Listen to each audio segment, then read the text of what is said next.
Hello दोस्तों, कैसे हैं आप सब। राम जी की पाठशाला में आपका बहुत बहुत स्वागत है। उम्मीद करता हूँ आप सब अच्छे होंगे और आपकी तैयारी भी बहुत ही बेहतर ढंग से चल रही होगी।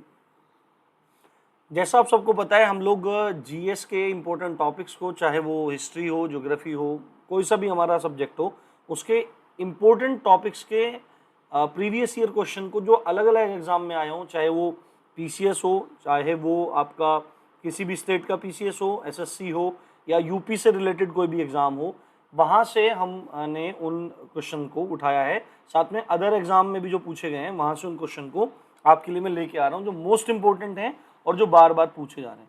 अब से पहले हम लोगों ने सिंधु घाटी सभ्यता को पढ़ लिया है, और उसके बाद वैदिक सभ्यता, जिसको दो भागों में ऋग्वैदिक काल और उत्तर वैदिक काल के प्रश्नों के माध्यम से समझा। आज जैन धर्म के इंपॉर्टेंट क्वेश्चन को पढ़ते हैं। कुल मिला के 21 प्रश्न हैं।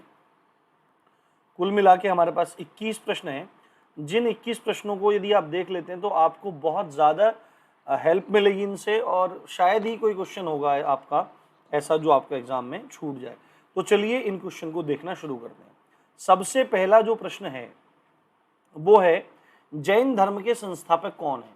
अब आपको क्या होगा, देखो, जैन धर्म के संस्थापक में सब लोग डाल देते हैं एकदम महावीर स्वामी, एकदम महावीर स्वामी डाल देते हैं, जबकि जैन धर्म में 24 तीर्थंकर हुए हैं। कितने? 24 तीर्थंकर हुए हैं, और 24 वे तीर्थंकर हुए हैं महावीर स्वामी, जबकि पहले तीर्थंकर हुए हैं ऋषभ देव जी, और ऋषभ देव जी को ही जैन धर्म का संस्थापक माना जाता है। इसलिए ऑप्शन हो जाएगा हमारा 4।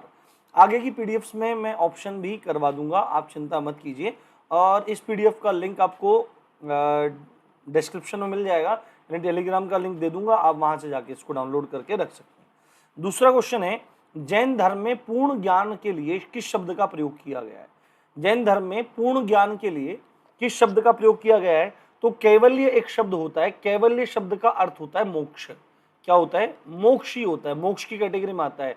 निर्वाण भी मोक्ष की कैटेगरी में आता है ना। तो आपको क्या करना है, अगर पूर्ण ज्ञान के लिए शब्द आएगा, पूर्ण ज्ञान के भाई पूरा ज्ञान हो गया है सत्य का, तो आपको शब्द लगाना पड़ेगा कैवल्य। कैवल्य आप शब्द ये ध्यान रखेंगे। उसके बाद तीसरे प्रश्न की तरफ बढ़ते हैं। तीसरा प्रश्न कहता है कि निम्नलिखित कथनों पर विचार कीजिए। पहला जो कथन है वो है, जैन धर्म संस्कृत के जिन शब्द से बना है। जिन शब्द से बना है, चलो देखते हैं। दूसरा है, जिन शब्द का अर्थ होता है जिसने इंद्रियों पर विजय प्राप्त कर ली हो। तो ये देखो, ये पहले वाला भी बिल्कुल सही है।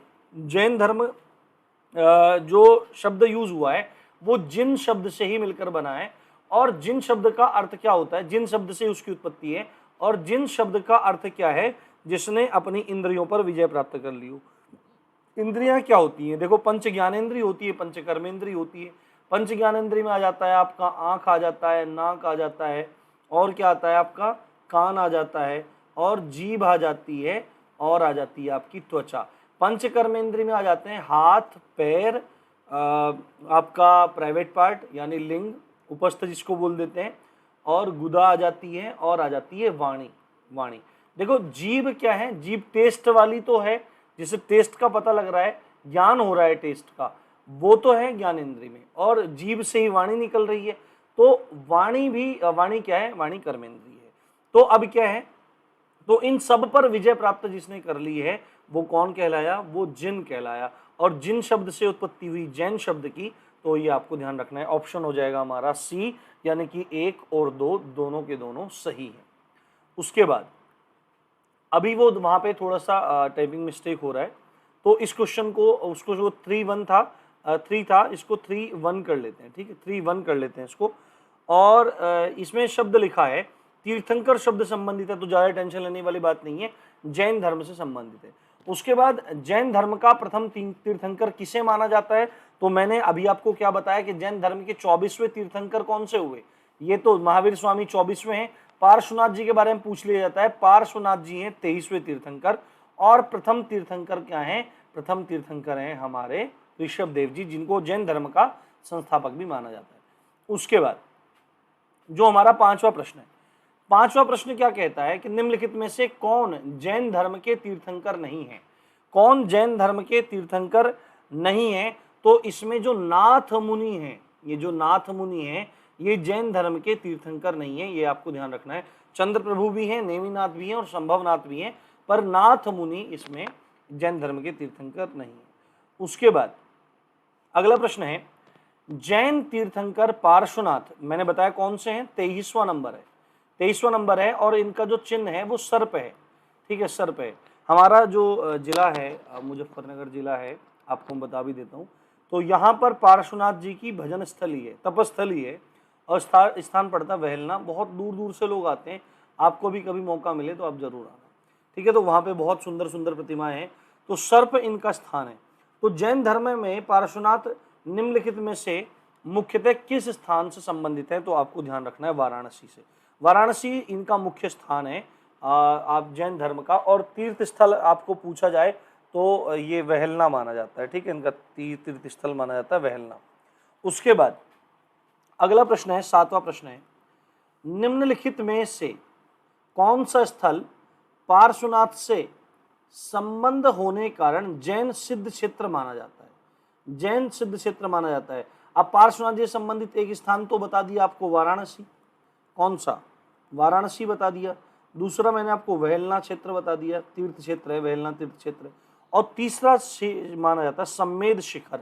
सम्मेद शिखर आपको ये ध्यान रखना पड़ेगा कि सिद्ध क्षेत्र माना जाता है जैनों के लिए, वो कौन सा है? सम्मेद क्षेत्र। उसके बाद त्रिरत्न का सिद्धांत किसमें है? त्रिरत्न यानी कि सम्यक धारणा, सम्यक चरित्र और सम्यक ज्ञान। सम्यक का मतलब होता है अच्छा, उचित, सही। तो ये त्रिरत्न है, ये तीन, 1 2 3, ये त्रिरत्न है, 3 रत्न है ये। और त्रिरत्न का सिद्धांत इसमें जाहिर सी बात है जैन धर्म से संबंधित है। यहाँ पे हम क्योंकि जैन धर्म के सारे क्वेश्चन एक साथ लेके बैठे हैं, इसलिए आपको ये क्वेश्चन सॉल्व करने में दिक्कत नहीं आ रही होगी। उसके बाद 9वां जो हमारा प्रश्न है वो क्या कहता है, मैं थोड़ा साइज का छोटा कर लेता हूँ जिससे आपको क्वेश्चन को देखने में आसानी हो। ठीक है, ये बोल रहा है कि सूची 1 से 2 को सुमेलित कीजिए तथा नीचे दिए गए कूट से सही उत्तर चुनिए।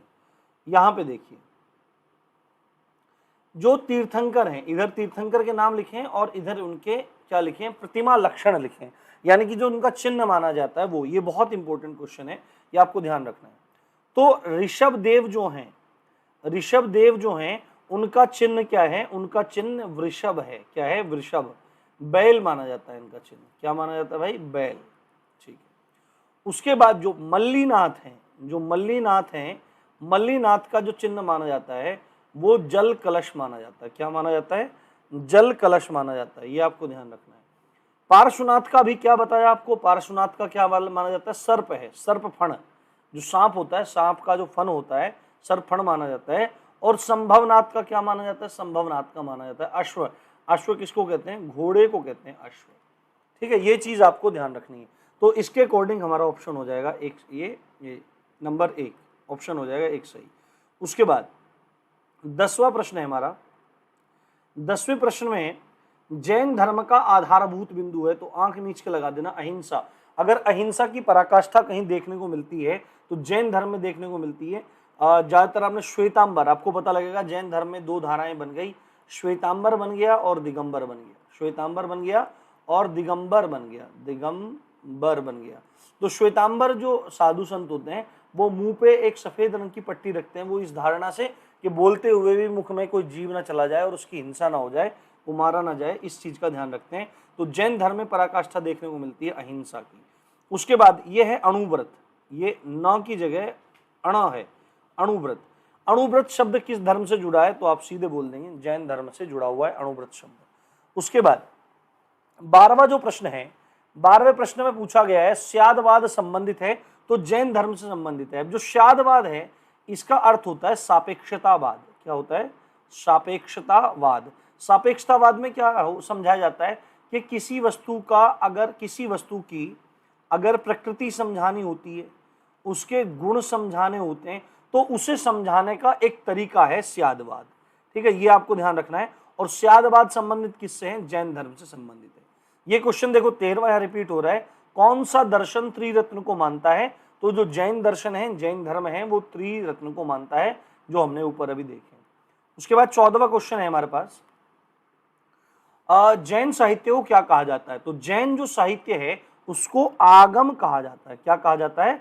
आगम कहा जाता है। उसके बाद 15वां प्रश्न है, प्रारंभिक जैन साहित्य। जैन साहित्य जिसको हमने क्या बोला अभी? आगम बोला। तो ये जैन साहित्य किसी न किसी भाषा में तो लिखे होंगे ना, तो कौन सी भाषा है? तो देखो आपको मैं एक बात बताता हूं, जो भाषाओं का प्रचलन है, विकास है भारत में, सबसे पहले संस्कृत हुई, संस्कृत के बाद हमारी क्या आई? पाली आई। संस्कृत के बाद क्या आई? हमारी पाली आई। पाली के बाद हमारी प्राकृत आई। प्राकृत के बाद हमारी अपभ्रंश आई। अपभ्रंश आई। और अपभ्रंश के बाद हमारी हिंदी आई। हमारी क्या आई? हिंदी आई। तो आपको क्या रखना है, ये आपको थोड़ा ध्यान रख लेना इसमें।